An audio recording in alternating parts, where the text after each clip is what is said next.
1631 में एक बेवकूफ आदमी ने ठाना कि मैं ताजमहल बनाऊंगा। बहुत ध्यान से सुनना मेरी बात। वो इस देश का राजा था और वो कब बना रहा था? जब गुजरात में और दक्षिण भारत में अकाल पड़ा हुआ था और लगभग 40 लाख लोग अकाल से मर गए थे। 40 लाख लोग। कच्छ गुजरात में 30 लाख, दक्षिण में 10 लाख लोग मरे थे। तब तो ताजमहल बना रहा था। विचार करके देखो, घर में आग लगी हो, लोग भूख से मर रहे हो, तब एक पागल व्यक्ति अपने मानसिक यश की हवस को पूरी करने के लिए कुछ बना रहा है। और विचार करो, उसमें जो रत्न लग रहे थे वो कोई ईरान से आ रहा है, कोई कहीं से आ रहा है, कोई कहीं से आ रहा है। इतना महंगा, इतना महंगा। आप जानिए 1631 से जब ये बनना शुरू हुआ तो इसमें 3.5 करोड़ रुपए लगे उस समय, जो आज के 7,500 करोड़ रुपए के बराबर है। और लोग कहते हैं इतिहास में ऐसा मनगढ़ंत कि साहब कितना बढ़िया आदमी था, कितनी बढ़िया चीज बनाई। ये है हमारे यहाँ के उन वामपंथी जिन्होंने हमारे इतिहास को लिखा और उनको हीरो बनाया। अरे कोई मर रहा है, तुम मीनारे बना रहे हो, तुम घर बना रहे हो। पड़ोस में कोई बेचारा मर रहा है और तुम्हारे यहाँ विवाह है, तुम बैंड बजा रहे हो। ऐसे ऐसे लोगों को महिमा मंडित किया गया। और एक मकबरा बना, एक जगह जहां उसकी पत्नी को उसने कब्र दी। पर जनता के पैसे की क्या ये लूट सही है? ये विचार बहुत जरूरी है। तुमको क्या करना है, अपनी जेब से कुछ भी करो, कोई मनाही वाली बात नहीं है। लेकिन प्रॉब्लम ये है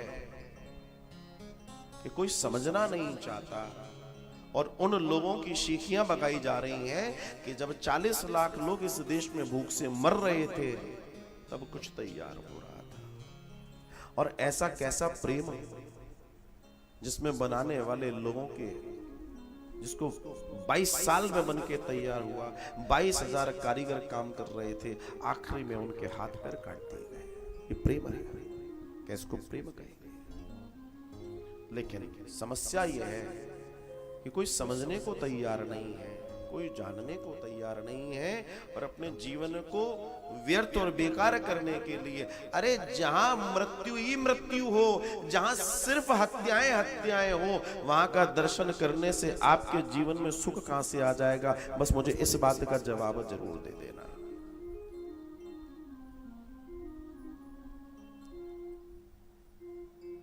दूसरे दर्शन में बात करूं, मैं तो प्रैक्टिकल बात कर रहा हूं।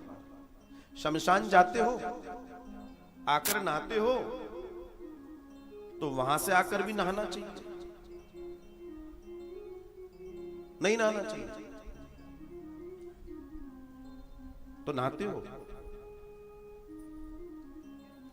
बस यही समस्या है। नहीं गए, अच्छी बात है, भगवान तुम्हारा भला करे।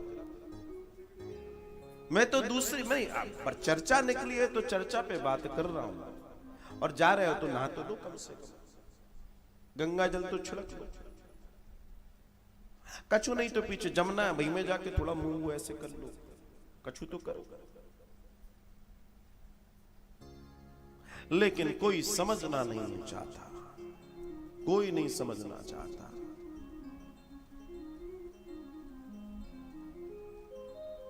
दादू दुनिया बावरी के, दादू दुनिया बावरी, कब्रे पूजे ऊत और जिनको कीड़ा खा गए उनसे मांगे फूल, कि जिनको कीड़ा खा गए उनसे मांगे फूल, कि एक साध है सब सद है, सब साध है सब जान। अरे तुम्हारे पास तुम्हारा भगवान है, उसे पूजो। मैं कल भी एक बात कह रहा था, रात को 9 बजे वाली प्रश्नोत्तरी में किसी ने प्रश्न किया, जीवन में ध्यान रखिएगा, तुम हिंदू हो तुम्हें तुम्हारे देवता ही कल्याण कर सकते हैं, तुम मुस्लिम हो तुम्हें मुस्लिम को उसी के देवता कल्याण कर सकते हैं, ईसाई को ईसाई के देवता कल्याण कर सकते हैं, किसी और के किसी का कल्याण नहीं कर सकते। काश ये बात समझ में आ जाए, पर व्यक्ति समझने को तैयार नहीं। इतना भटकाव जीवन में, इतना भटकाव है कि एक तरफ चैतन्य को पूज रहे हैं, एक तरफ मुर्दे को पूज रहे हैं। क्या करोगे? फिर तुम कहो कि सब कुछ करने के बाद जीवन में तो सब रहेगी, पर जीवन में समस्या तो रहेगी। 2019 में मैं बैठा हुआ था, केदार पे था, तो हेलीकॉप्टर के आने में टाइम था। कुछ विदेश में रहने वाले एनआरआई मेरे बगल में खड़े थे, कुछ जागे हुए लोग भी थे। एक दो लोगों ने मुझे पढ़ लिया, आकर मेरे पास बैठे, बातचीत की, और एक पति पत्नी दोनों मेरे सामने बैठे युवा थे, और वो बस मुझे देखते जाए और रोते जाए। ऐसे पत्थर पे बैठा था मैं, बैरिकेडिंग रहती है वहां, तो मैंने उनसे पूछा क्या हुआ, तो वो हस्बैंड उसका बोलता है कि sir we don't know why we are crying, but to see you we are just crying and we are very happy. आपको देख के बस रोने का दिल कर रहा है, ठीक है, मुझे हमें आनंद मिल रहा, चलो ठीक है। Then after some time they talk about so many things and बातचीत चलती रही। शिव के परम भक्त, शिव के परम भक्त, लेकिन कहीं कुछ कांटा बीध रहा था, कहीं कुछ गड़बड़ थी उनके साथ। वो जिस लेवल पर जाना चाहिए थे वहां नहीं जा पा रहे थे,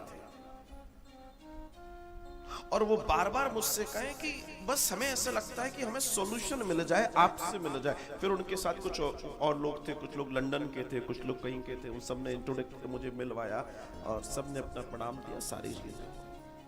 एंड देन आफ्टर वो कई शिव वहां हिमालय के कई और जगह के भी दर्शन करके आए थे। फिर मुझसे टेलीफोन पे कुछ दिन बाद बात हुई, उसकी पत्नी वॉज क्राइंग, रो रही थी और मुझसे बात कर रही थी। बोला गुरुजी, हिंदी थोड़ा सही नहीं था, there is something we are missing, मुझे बताइए व्हाट इज मिसिंग।